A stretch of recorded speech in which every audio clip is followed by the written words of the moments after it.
Hello મિત્રો, આજે હું બનાવવાની છું બ્રેડ પકોડા. બ્રેડ પકોડા બનાવવા માટે આપણે બટાકા ને બાફવા મૂકી દે. મેં 6 બટાકા લીધા છે. 6 બટાકા આપણે બાફવા મૂકી દે.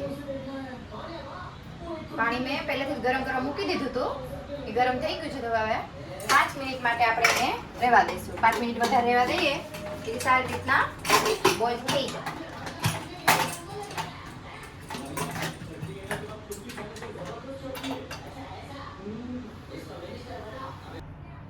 હાલો, આપણા બટાકા બોઇલ થઈ ગયા હોય આપણે એને કાઢીને જોઈ લઈએ. મેં ઠંડુ પાણી લીધું છે. ઠંડુ પાણીમાં હું નાખતી જાઉં એટલે સુધારવા મને સારું પડે. વધારે ફાટીને ચડી ગયા છે આપણા બટાકા.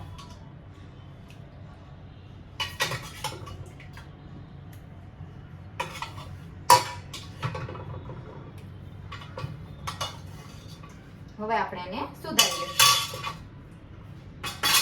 હાલો મિત્રો, તો આ બટાકાનો મેં બાફીને પેસ્ટ પણ બનાવી લીધું છે અને મેં ઓઇલ ગરમ કરવા ઓલરેડી પહેલેથી મૂકી દીધું છે. ઓઇલ ગરમ થઈ બી ગયું છે. આપણે એમાં રાઈ નાખી દઈએ.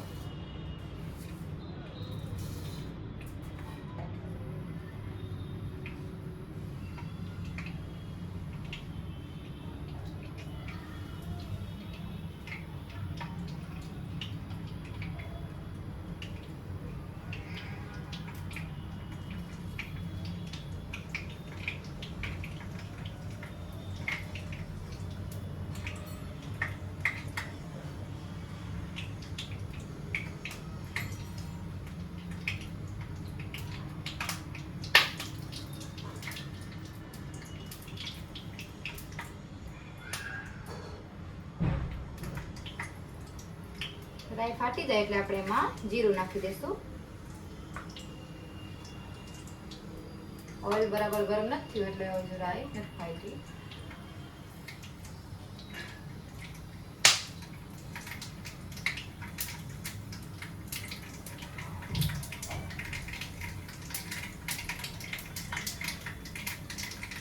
રાઈ ફાટી ગઈ એટલે એમાં જીરું નાખી દઈશું.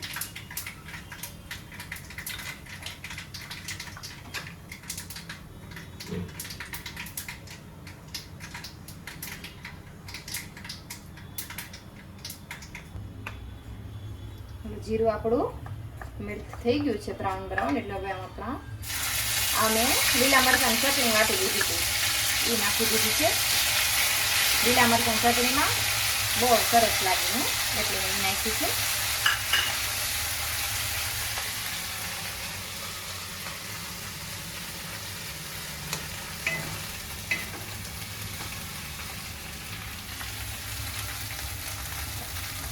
ગેસને થોડું ફૂલ કરી દઈશું. ચટણી બ્રાઉન થાય ત્યાં લગીને આપણે હલાવતા રહીશું ધીમે ધીમે. પછી આ મેં લીધું છે રેડ ચીલી પાવડર અને ધાણા જીરા છે અને આ બ્રેડ પકોડાનો મસાલો લીધો છે મેં. એ હતો આપણે આમાં નાખી દઈશું.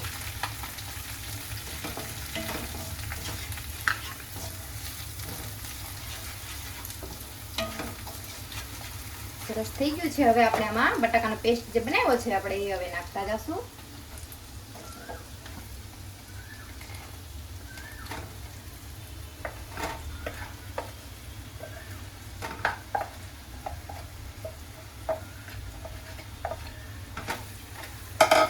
નાખી આ ધીમે ધીમે હલાવતા જશું.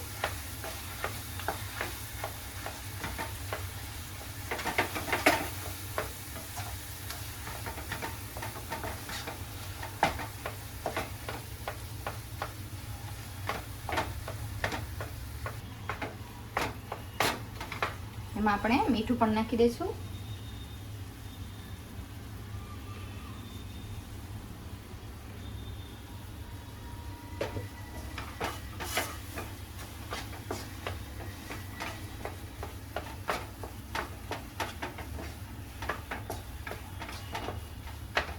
ધાણા પણ નાખી દઈશું એટલે એ ધાણા પણ જોડે મેલ્ટ થતા જાય.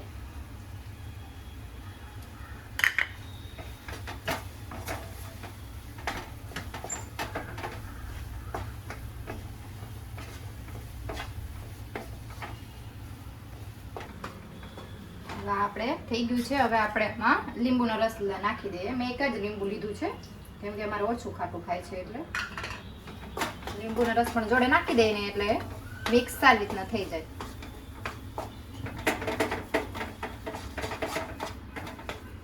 જોઈ શકો છો આપણું પેસ્ટ મસ્ત બની ગયું છે. હવે આપણે આને એક થઈ ગયું છે. આપણે એને ગેસને બંધ કરીને એક બાઉલમાં આને કાઢી લેશું.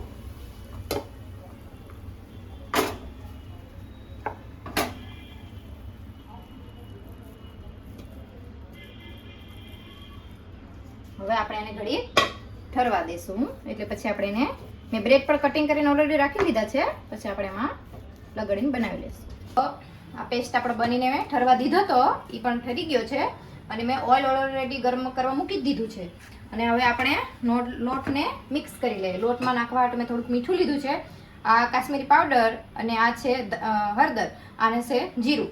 આ બધું આમાં આપણે લોટમાં નાખી દઈશું અને લોટને મિક્સ કરી લઈશું.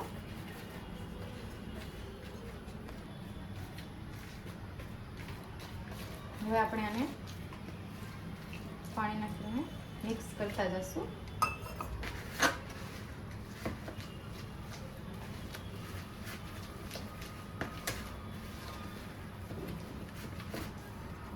આપણું ઓઇલ ગરમ થાય ત્યાં લગીને આપણે આ મિક્સ બી થઈ જશે.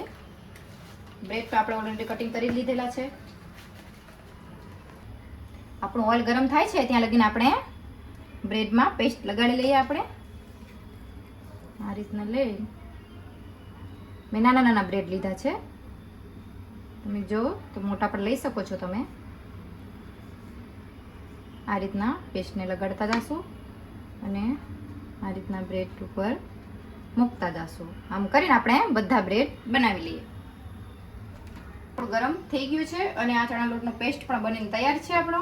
અને આ બ્રેડને મેં પેસ્ટ લગાડીને એ બી તૈયાર રાખ્યા છે. હવે ઓઇલ તો આપણો ગરમ થઈ જ ગયો હશે. હવે આપણે આમાં આ રીતના આમ લગાડતા જશું. આમ આમ આમ આમ અને આમ નિતારી લેવાનું. પછી આમ નાખતા જશું. આ જ રીતના આપણે લઈ લઈશું. બીજો પણ આ જ રીતના આને પણ નાખી દઈશું. આ રીતના આપણે તળાવવા દઈશું. બ્રાઉન થાય ત્યાં લગી રહેવા દઈશું.